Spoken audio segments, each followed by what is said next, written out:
Hello, and welcome early childhood educators.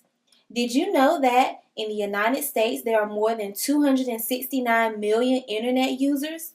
And the US is also one of the highest ranked countries in terms of internet freedom, meaning our students we teach in the K 5 environment have ready access to this digital world. Ever wonder how internet use will impact their cognitive development? If not how it's impacting now, but maybe as these students age into their adolescent and adult years.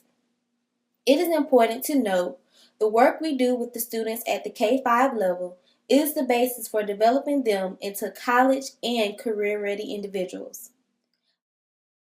My name is Tessa King, and in this presentation, we will examine recent research on possible effects of internet use on cognitive development in adolescents.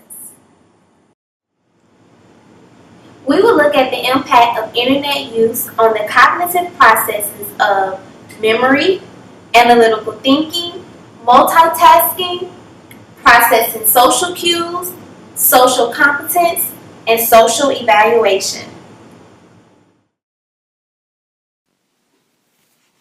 Memory. A study was conducted in 2011 about how internet use might affect memory. It was initially believed individuals would store information in their memory less since they have unlimited access to information stored in an external source. Results showed when students expected to have future access to information, they will more likely remember where to find the specific information instead of remembering the actual information.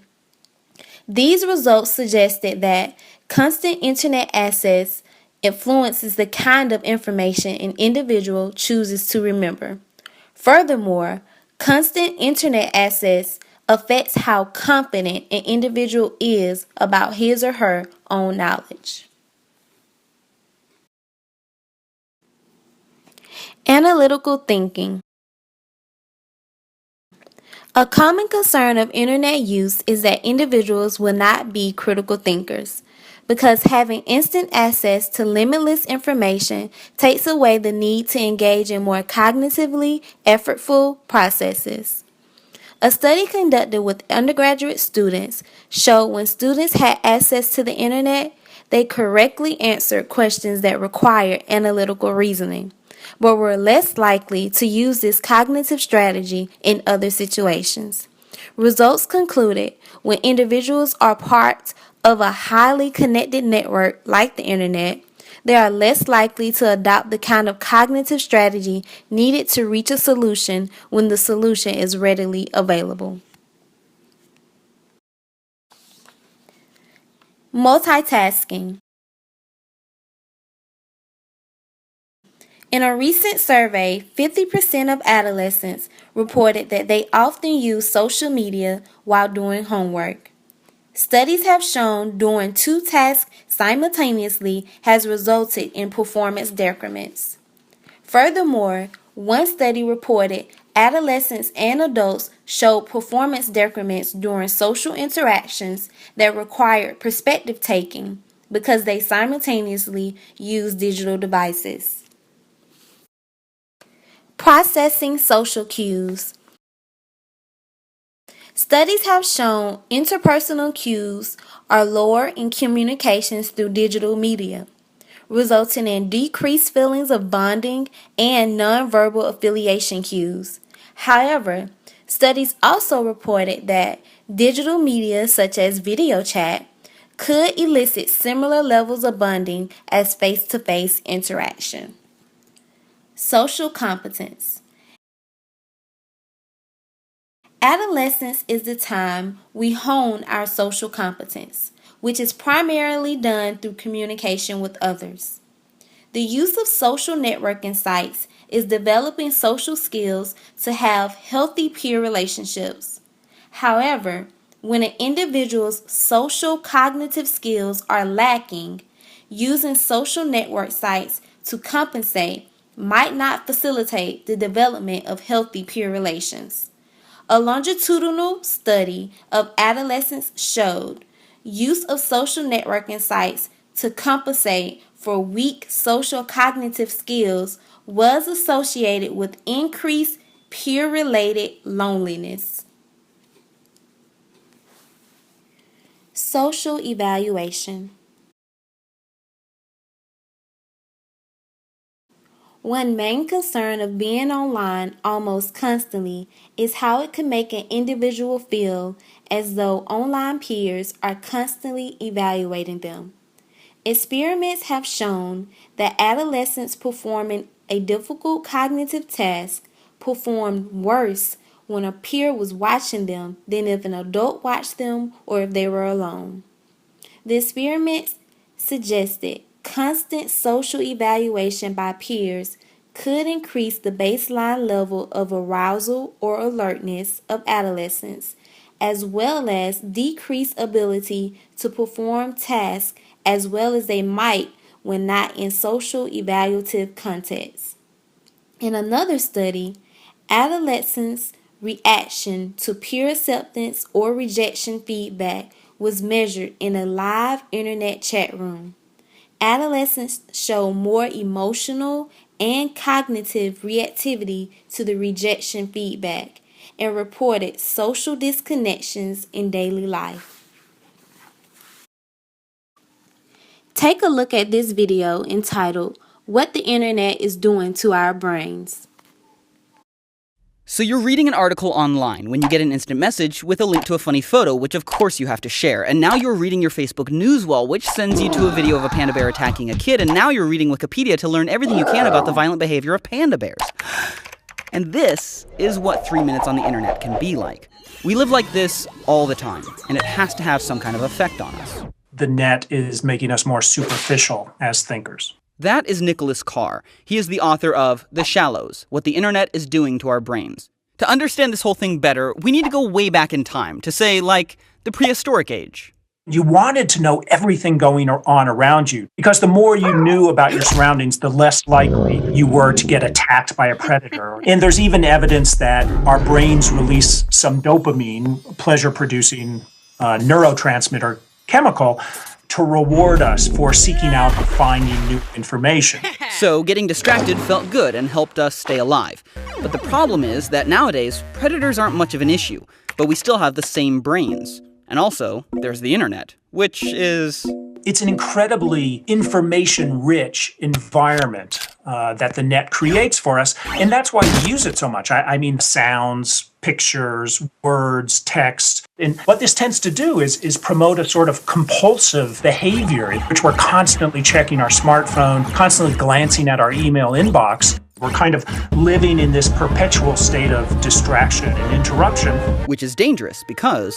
that mode of thinking crowds out the more contemplative, calmer modes of thinking. And that focused, calm thinking is actually how we learn. It's a process called memory consolidation.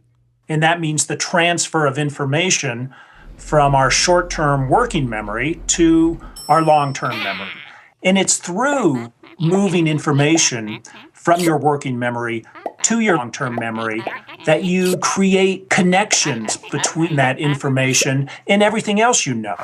So you've got this awesome life-changing piece of information in your short-term memory, but then you hear that email ding and poof, there it goes. That email takes its place and you never get a chance to learn anything, all because of one distraction. So attention is the key, and if we lose control of our attention or are constantly dividing our attention, then we don't really enjoy that consolidation process.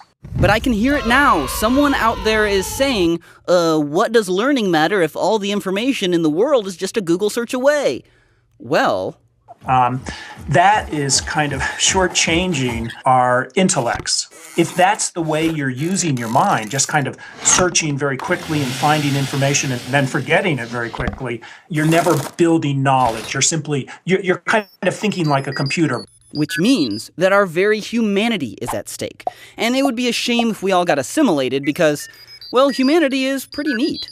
I really believe that if you look at the great monuments of culture, they come from people who are able to pay attention, who control their mind. That's what allows us to think in the highest terms, think conceptually, think critically, think in some very creative ways. And it's this kind of thinking that's at risk, being eroded one cute cat video at a time. Don't get us wrong, the internet is good for lots of things, and it should be celebrated. But the best thing we can do for our minds is to find some time every day to unplug, calm down, and focus on one thing at a time. Your email, and those cats, will be here when you get back.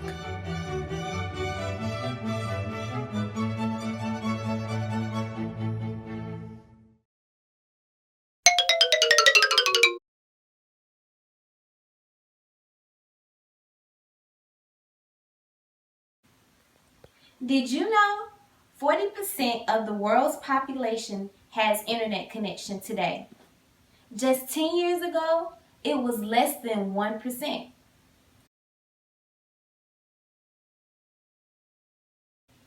Did you know there are more mobile internet users than desktop internet users? 52.7% of global internet users access the internet via mobile, and 75.1% of U.S. internet users access the internet via mobile. Did you know by 2017 there will be more internet traffic than all prior internet years combined? Did you know mobile media time in the U.S. has exceeded desktop, with mobile media time estimated to be 51%, while desktop media time is estimated to be only 42%. And those were your fun facts, brought to you by yours truly, Tessa King. Enjoy the rest of the presentation. In the K-5 classroom, so much pressure is placed upon educators to use the internet and technology, which are great resources. But we must not ignore the fact that there are negative side effects of this constant use of the internet. Although we may not see it in those early childhood years, these students grow up to become adolescents and adults and are susceptible to the same situations discussed throughout the presentation. I leave you with this quote: "The real problem is not whether machines think, but whether men do," by B.F. Skinner. Thank you.